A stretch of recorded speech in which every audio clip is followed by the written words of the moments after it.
Good morning, students. Yesterday I was explained the borrow funds और उसकी characteristics. Today we will start about the new topics, types of debentures. Okay. So here is the new topic, types of debentures. Three types of the debentures. यहाँ पे बताया गया है A, B, C. मतलब A secured debentures, B convertible debentures, and third है non convertible debentures. So just now I will explain the one by one debentures. Okay. Secured debentures. Okay. तो हम one by one I will start the end explain the secured debentures क्या होता है. सच debenture when issue with change on assets of company as security against the money of debentures are called secured debentures और mortgage debentures. मतलब company क्या करती है, debentures मतलब company क्या करती है, रिटर्न करने वाली रहती है कि इन्वेस्टर्स पैसे इन्वेस्ट करती है कंपनी में तो कंपनी क्या करती है, उसके असेट्स मॉर्गेज करती है. ओके, गिरवी रख देती है. आप पैसे दे रहे हो तो हमारा ये असेट्स मॉर्गेज है, गिरवी है. ओके, अगर हमने टाइम पे पैसे नहीं दिए तो आपका मतलब आपकी ये असेट्स हो जाएगी. ओके, आपने सुना होगा मॉर्गेज करना मतलब गिरवी रखना क्या होगा. ओके, जब असेट्स गिरवेज होती है मतलब मॉर्गेज होती है उसको बोलते हैं सिक्योर्ड डिबेंचर्स. ओके, अगर कंपनी ने पैसे रिटर्न नहीं भी किए तो भी वो इन्वेस्टर वो डिबेंचर्स होल्डर को असेट्स पे कब्जा कर लेगा. यहाँ पे सिक्योर्ड डिबेंचर क्या होता है, this mortgage assets can be use by the company. It means the floating charge is created on the assets. मतलब यहाँ पे कंपनी ने आगे जाके पैसे नहीं किए तो कंपनी के इन्वेस्टर का राइट हो जाएगा वो असेट्स पे. ओके, मैंने बताया कि पूरा मैंने एक्सप्लेन कर दिया है कि मतलब जो भी debentures called the secure debentures और मॉर्गेज डिबेंचर्स, मतलब मैंने बताया कि कैपिटल जब भी कंपनी कुछ भी नहीं कैपिटल नहीं मतलब कुछ भी नहीं कर सकती तो वो कंपनी उसके अगेंस्ट मॉर्गेज रखा है, कंपनी असेट्स को यूज़ करती है. ओके, यहाँ पे जो भी कंपनी को कुछ भी तो आप पूछ सकते हो. ओके, आपको सिक्योर डिबेंचर्स मीन्स मतलब वो डिबेंचर्स जिसमें कंपनी असेस्ट मॉर्गेज होती है. कन्वर्टेबल, दूसरा कन्वर्टेबल डिबेंचर्स वो टाइप के डिबेंचर्स होते हैं कि जो आगे जाके जब वो डिबेंचर्स की रीपे करने का टाइम आ जाता है तब वो आधा पार्टली कंप्लीटली कन्वर्ट हो जाता है मतलब शेयर में, उसके बोलते हैं convertible debenture. Convertible debenture clear हुआ. कन्वर्टेबल डिबेंचर मीन्स मतलब वो डिबेंचर जो कम्प्लीटली पूरी तरीके से पार्टली मतलब पार्टली कन्वर्ट हो जाए शेयर में, उसको बोलते हैं कन्वर्टेबल डिबेंचर्स. ओके, फिर मैं वापस रीड करती हूँ. The debenture which at a specified time and as per the condition can be converted completely or partly into the shares are called convertible debentures. If company has made provision is in memorandum of association, then again such debentures after a specified time and at a specified price share are given in predecided ratio है ना. मतलब यहाँ पे कोई प्रेसिफाइज time आ जाएगा मतलब कोई specified time आ जाएगा, फिर कोई प्राइस डिबेंचर्स पूरी तरीके से पार्टली कन्वर्ट हो सकते हैं शेयर के अंदर. जब वो कन्वर्ट हो जाता है उसको बोलते हैं कन्वर्टेबल डिबेंचर्स. ओके, नेक्स्ट है non convertible debentures. Okay, these debentures are not converted into shares and debentures holders are refunded money after a specific time and condition. Okay, क्या बोल रहे हैं यहाँ पे, वो डिबेंचर्स जो कन्वर्ट नहीं हो सकते शेयर में. ओके, और टाइम लिमिट के बाद कन्वर्टेड नहीं होते शेयर में, डिबेंचर्स होल्डर को पैसे रिटर्न किया जाता है स्पेसिफिक टाइम और कंडीशन के बाद, उससे बोलते हैं non convertible debentures. Okay, types of debentures हमने कंप्लीट कर लिया. अब एक सिक्योर डिबेंचर्स है असेस, उसमें असेस मॉर्गेज होती है। कन्वर्टेबल डिबेंचर्स मीन्स आगे जाते वो शेयर में कन्वर्ट हो जाते। नॉन कन्वर्टेबल डिबेंचर्स मीन्स वो कन्वर्ट नहीं होते, सिर्फ पैसा ही रिटर्न करना होता है। ओके, अब नेक्स्ट टॉपिक है bond. Okay, bond is an important source of for long term financial requirements of the company. ये भी एक इम्पॉर्टेंट सोर्स है। ओके, अगर कंपनी को लॉन्ग टर्म फाइनेंस रिक्वायरमेंट है तो वो बॉन्ड एक इम्पॉर्टेंट सोर्स है। Okay, bond is borrow capital for the company. Bond is a डेब्ट and bond holders are creditors of the company. They are paid interest eight fix rate and time. मतलब honours fund नहीं है, bond के बोरो fund है। Okay, bond एक liability होती है, bond holder को क्रेडिटर्स बोला जाता है। ओके, मतलब उनको फिक्स रेट पे टाइम पे इंटरेस्ट मिलता है, मतलब बॉन्ड पे फिक्स रेट एंड इंटरेस्ट मिलता है और टाइम पे इंटरेस्ट मिलता है। The basic price of bond is usually more than debentures. Debenture से भी ज़्यादा बॉन्ड की प्राइस होती है। Mostly this are issue by government, municipal corporation and companies. कौन इश्यू करता है बॉन्ड को? गवर्नमेंट इश्यू करती है, म्यूनिसिपल कॉरपोरेशन और कंपनी इश्यू करती है बॉन्ड को।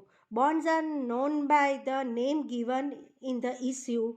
For example Sardar Sarovar bond. Okay, bond को उसके नाम से जाना जाता है, उसकी इश्यू करने के टाइम पे जो नाम रखते हैं वो नाम से जाना जाता है।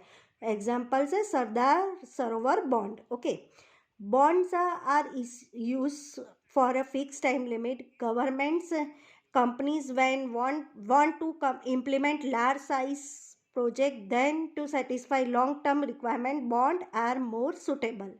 देखो यहाँ पे गवर्नमेंट जब भी कंपनी को एक बड़ा प्रोजेक्ट करने को होता है, बड़े प्रोजेक्ट के लिए लॉन्ग टर्म फंड की रिक्वायरमेंट होती है, लॉन्ग टर्म फंड पैसों की ज़रूरत होती है। लॉन्ग टर्म पैसों फाइनेंशियल रिक्वायरमेंट को तो कौन कंप्लीट करता है? बॉन्ड कंप्लीट करता है। ओके, यहाँ तक को आपको क्लियर हो गया। ओके, नेक्स्ट है पब्लिक डिपॉजिट्स। ओके, मतलब यहाँ पे पब्लिक डिपॉजिट्स क्या होता है? ओके, तो कंपनी एक्सेप्ट करती है डिपॉजिट फ्रॉम जनरल पब्लिक को। ओके, टू सेटिस्फाई, मतलब satisfy the need for short term working capital. Okay, need to satisfy short term को वर्किंग कैपिटल के। ओके ओके, तो यहाँ पे आपको कंपनी एक्सेप्ट करती है जनरल पब्लिक को डिपॉजिट। कंपनी एक्सेप्ट करती है लोगों से डिपॉजिट। क्यों एक्सेप्ट करती है? सेटिस्फाई करने के लिए। क्यों एक्सेप्ट करती है? उनकी जो short term working capital need है वो सेटिस्फाई करने के लिए कंपनी एक्सेप्ट करती है deposits from general public. Sorry, ये जो हमने पब्लिक डिपॉजिट है वो बोरोड कैपिटल है, ऑनर्स कैपिटल नहीं है। कंपनी मतलब कंपनी के लिए लायबिलिटी होती है। जो पब्लिक कंपनी के अंदर इन्वेस्ट करे वो कंपनी क्रेडिटर्स होते हैं। Okay, public deposit time limit होती है वो 6 मंथ अथवा 36, मतलब 6 मंथ टू 36 मंथ तक होता है। पब्लिक डिपॉजिट के फिक्स रेट ऑफ इंटरेस्ट मिलता है। ओके, क्लियर हुआ यहाँ पब्लिक डिपॉजिट क्या होते हैं? ओके, देखो बैंक में लोग डिपॉजिट करने जाते हैं, वैसे ही यहाँ पे बोले हैं पब्लिक कंपनी के लिए भी पैसे डिपॉजिट करते हैं। पब्लिक जो पैसे कंपनी में पैसे लगाए, कंपनी को दिया है, वो कंपनी के लिए लायबिलिटी हो जाती है और जिन्होंने पैसे दिया है वो कंपनी के क्रेडिटर्स हो जाते हैं। ओके, इसको रीड करना और कुछ नहीं समझ में आता तो पूछना। ओके, नेक्स्ट है advantages of public deposit. First advantages है easy to receive finance. Well establish and profit making companies get finance easily. Okay, public को डिपॉजिट, पब्लिक कंपनी के लिए कंपनी के अंदर डिपॉजिट करती है। ओके, पैसे इन्वेस्ट करती है। तो अगर कोई कंपनी वेल एस्टेब्लिश कंपनी है, तो प्रॉफिट मेकिंग कंपनी है, तो बहुत सारे पब्लिक जनरल डिपॉजिट करना चाहिए। या जो well establish and profit making company है उनको इजीली फाइनेंस मिल जाता है, वो कंपनी के लिए अंदर के लिए हर पब्लिक डिपॉजिट करना चाहेगी। सेकंड है less expense in receiving finance. Okay, less expense in receiving finance as compared with other sources of finance through public deposit is less expensive and time required is also short. okay, यहाँ पे क्या बोल रहे हैं, हर बहुत सारे तरीके होते हैं, मतलब जो कंपनी को पैसे रिसीव कर सकती है। ओके, पर पब्लिक डिपॉजिट कंपनी डिपॉजिट एक ऐसा सोर्स है फाइनेंस रिसीव करने के लिए जिसमें कम एक्सपेंस होता है और ज़्यादा टाइम भी नहीं लगता है। ओके, क्लियर हुआ। थर्ड है असेट्स, मतलब कंपनी डिपॉजिट ऐसा सोर्स है जिसमें फाइनेंस कम कलेक्ट करने का और मतलब कम खर्चा लगता है और टाइम भी ज़्यादा नहीं चाहिए। थर्ड है assets do not have charge, companies need not mortgage the assets against getting to means through public deposits. Okay, getting to finance means to deposit. Therefore, in future, these assets can be mortgaged to receive additional borrow capital. ये क्या बोल रहा है, company को assess mortgage नहीं करनी पड़ती है अगर वो पैसे कलेक्ट डिपॉजिट पब्लिक डिपॉजिट से कंपनी पैसे ले रही है तो कंपनी को असेस मॉर्गेज नहीं रखनी पड़ती। ओके, जो असेस मॉर्गेज नहीं रखी है वो एडिशनल बोरोड कैपिटल में काम आ जाती है, एडिशनल फंड लेने में काम आ जाती है। अगर कंपनी के एसेट्स मॉर्गेज नहीं हुए, कंपनी वही एसेट्स यूज करती है एडिशनल लोन के लिए। ओके, इतना क्लियर हुआ। मतलब पब्लिक डिपॉजिट के टाइम पे कंपनी की असेट्स को मॉर्गेज रखने की ज़रूरत नहीं होती। ओके, फोर्थ है interest is an expense. The interest paid on public deposit is an expense to the company. Therefore, it is deducted from profit in calculating income tax. Thus, company has to pay less income tax. Okay, यहाँ पे क्या बोल रहा है capture कि public deposit पे जो भी इंटरेस्ट पे करती है कंपनी, पब्लिक डिपॉजिट जो लोगों से पैसे कलेक्ट कर लिया है, मतलब जो कंपनी इसको इंटरेस्ट देती है, कंपनी जो पब्लिक को इंटरेस्ट देती है, कंपनी के लिए क्या हो जाता है, एक्सपेंस हो जाता है और एक्सपेंस को प्रॉफिट में से माइनस करना होता है। अगर एक्सपेंस को प्रॉफिट में से माइनस किया जाता है, प्रॉफिट की वैल्यू कम बताएगी और प्रॉफिट की वैल्यू कम बताएगी तो इनकम टैक्स कम पे करना पड़ेगा। ओके, क्लियर हुआ। हमको बताया कि जितना प्रॉफिट होता है उसी हिसाब से इनकम टैक्स पे करना होता है। तो अगर प्रॉफिट में से इंटरेस्ट वाला एक्सपेंस हम माइनस कर लेंगे तो प्रॉफिट की वैल्यू कम। ओके, और प्रॉफिट की वैल्यू कम हो जाएगी तो इनकम टैक्स भी कम पे करना पड़ेगा। ओके, नेक्स्ट है use as working capital to satisfy the short term finance requirement. The company can get finance through public deposits and thus can satisfy the need of working capital. Okay, business को अगर short term के finance के requirement, अगर business को short term finance चाहिए तो वो collect करती है, एक्सेप्ट करती है पब्लिक की डिपॉजिट को। ओके, क्लियर हुआ। यहाँ पे वापस मैं रीड करती हूँ। To satisfy the short term finance requirement the company की शॉर्ट टर्म फाइनेंस रिक्वायरमेंट को कंप्लीट करने के लिए can get finance through public deposit से, कंपनी फाइनेंस लेती है पब्लिक डिपॉजिट से and thus the satisfied the need of working capital. Okay, advantages यहाँ पे फिनिश हो गए और अब है लिमिटेशन। ओके, लिमिटेशन में फर्स्ट है पब्लिक डिपॉजिट, मतलब पब्लिक डिपॉजिट के क्या लिमिटेशन है यहाँ पे हम स्टडी करेंगे। फर्स्ट है अनसर्टेनिटी, मतलब अनसर्टेनिटी क्या है, there is uncertainty is getting finance through public deposit because the mood of the investors cannot be predicted. Okay, क्या बोल रहे हैं यहाँ पे कैप्चर कि पब्लिक डिपॉजिट की मिलना बहुत अनसर्टेन है। ओके, ज़रूरी नहीं है कि पब्लिक से डिपॉजिट मिल ही जाती है। ओके, ये पब्लिक के मूड पे डिपेंड होता है और उनका मूड, इन्वेस्टर का मूड प्रिडिक्टेबल नहीं है। तुम लोग कुछ भी मतलब उन लोग कभी भी कुछ भी सोच सकते हैं। अनसर्टिनेटली मतलब उसका मतलब कुछ भी पक्का पक्का नहीं होता है।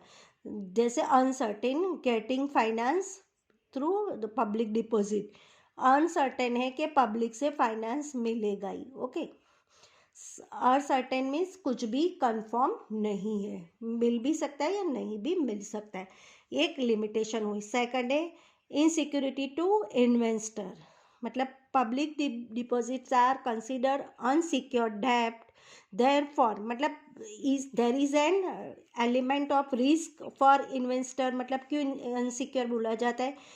पब्लिक डिपॉजिट की कंपनी की कोई भी एसेस मॉर्गेज नहीं होती है, ये हमने एडवांटेजेस में पढ़ा है। ओके, अगर एसेस मॉर्गेज नहीं होती है मीन्स से ये वो कौन सी लाइबिलिटी? अनसिक्योर्ड लाइबिलिटी है। Therefore there is element of risk for investor, मतलब कोई भी एसेस मॉर्गेज नहीं है, इन्वेस्टर कंपनी को मतलब कंपनी को अमाउंट दे रही है, उसके बदले में कुछ भी मॉर्गेज नहीं, तो इन्वेस्टर्स को खतरा हो सकता है अगर कुछ उनको वापस पैसे नहीं मिले तो। क्लियर हुआ?